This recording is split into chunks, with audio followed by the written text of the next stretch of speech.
What's up, everybody? So the FBI just came out and said that they want to crack down on white nationalist terrorism the same way that they crack down on Islamist extremism, otherwise known as Muslim terrorism. But before you get excited and say, good, this is a good thing because now all terrorists are being prosecuted, I agree with your sentiments. However, it is a bunch of crap. Do not believe what the FBI is currently telling you. Let me explain. So, a part of my, I guess it's this point, my full-time job is literally to study extremism. That's what I do.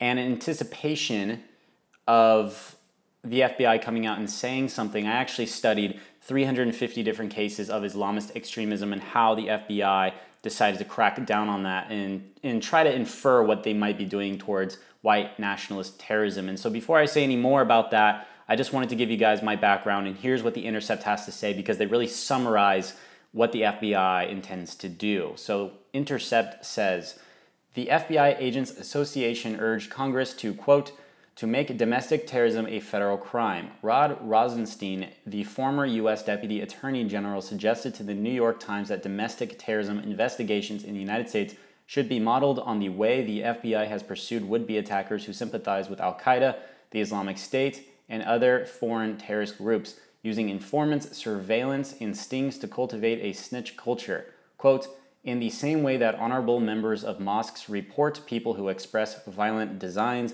so too should people report violent white nationalists to the police, Rosenstein told the Times.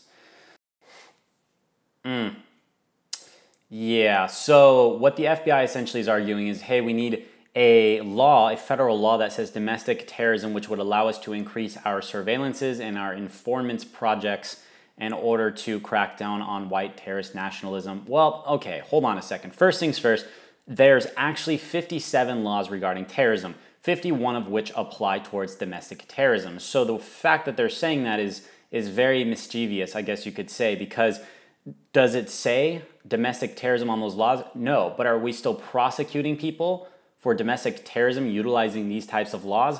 Yes. For example, there's an individual named Cesar Sayok, I believe that's how you say his name, and he planted a bunch of pipe bombs and sent them towards presidential candidates and prominent media figures that align with the Democratic Party. And he was actually convicted of utilizing or attempting to utilize weapons of mass destruction, which was a terrorist law. It was a law to be able to prosecute terrorists. So what the FBI essentially is arguing is semantics or the wordage of the law. So yeah, let's go ahead and say no on that one. And have you guys ever heard of the Patriot Act before? Essentially after 9/11, the FBI, well, the government as a whole decided to crack down on the information and what they are and are not able to see, which hurts our privacy and a number of other rights as well, like freedom of speech. Let's just put it this way. If we're going to increase their ability to be able to look farther into our lives, it would be the equivalent of an old man just standing here looming next to you and just breathing down your neck. That's what it was. And if we're allowing them to get more of our privacy, it'd be like they're touching faces with us, breathing down our neck. I don't think I would really want that, to be honest with you, and I don't think you do either.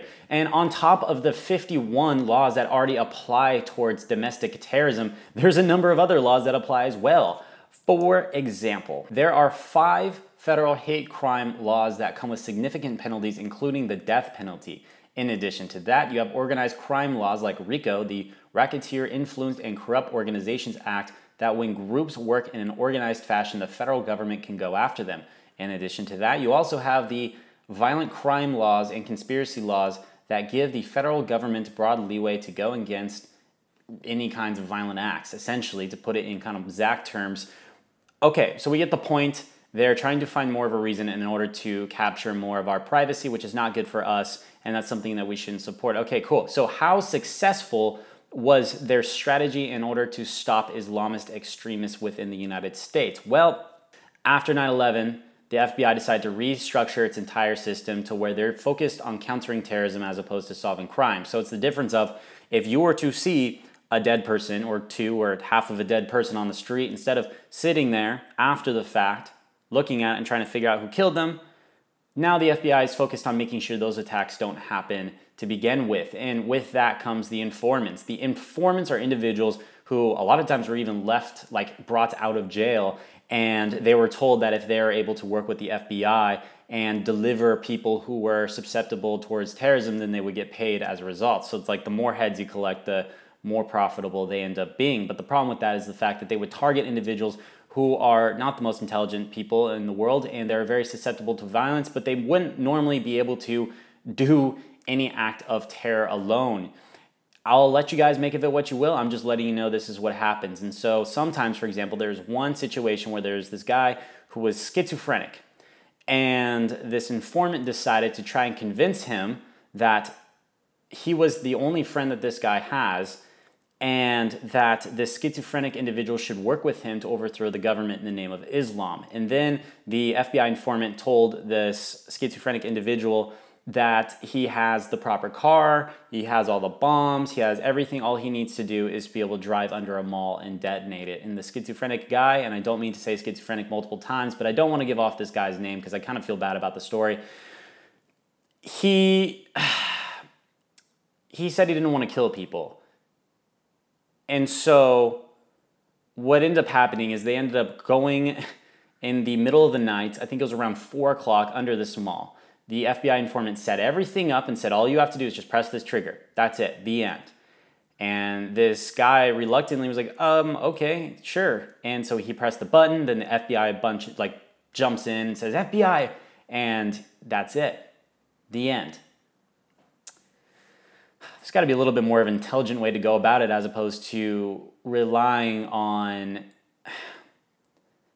mentally diseased people in order to try and increase your stats for the amount of people that you're catching.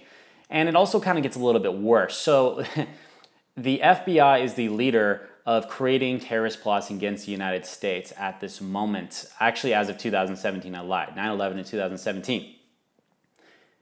Al-Qaeda and its affiliates, Al-Qaeda affiliates in Pakistan and some of the other different countries, and ISIS, they have a combined total of 10 different plots against the United States. The New York Police Department has 2, and the FBI has 30. And so essentially what the FBI would do is that they would create their own plots, get some people involved who may or may not be susceptible towards violence against the United States, and then they would solve their own cases. And so it's kind of like the idea of writing your own test, creating your own answers, and then solving the test. You're like, see, look, this is what we did. See, we stopped it. It's like, well, I mean, we're going to be splitting hairs here, but did you? Did you really? Now, there is some good work that they did do. There's some sort of instances where there was leader-led acts of terrorism. So Al-Qaeda actually decided to try to plot, and the FBI was trying to uncover it. However, there are many instances where that was unsuccessful, or unsuccessful, I guess is the word to use. For example, there were instances where Al-Qaeda created an underwear bomb, which is why this guy was literally called the underwear bomber, and it was plastic explosives. Now this guy jumps on a plane, tries to blow everybody up, but plot twist, he was wearing this explosive diaper for 3 weeks, and I guess it got a little grody at that point, and it did not work. The FBI didn't uncover it, but it just happened not to work. And so I could see their program being somewhat beneficial, but the thing about the situation is that they're increasing our surveillances, or the surveillances on us, and so they're going to be spying on us more so. I mean, they're targeting mosques, and they claim that at the time they only targeted mosques, and they need more clearances or laws in order to allow them to spy on a wider demographic of people, but they were already doing that, as a matter of fact. And so I don't believe the fact that they need more laws to do any of this. Anyway, guys, all I'm going to let you guys know, it's a very sketchy situation. It sounds too good to be true because it is too good to be true. We should do something against white nationalism, but I don't think believing the FBI is the best way to go about it right now. Maybe in a week, maybe they'll adjust their strategies, but right now, look, it's BS, it's fake news. Don't believe it.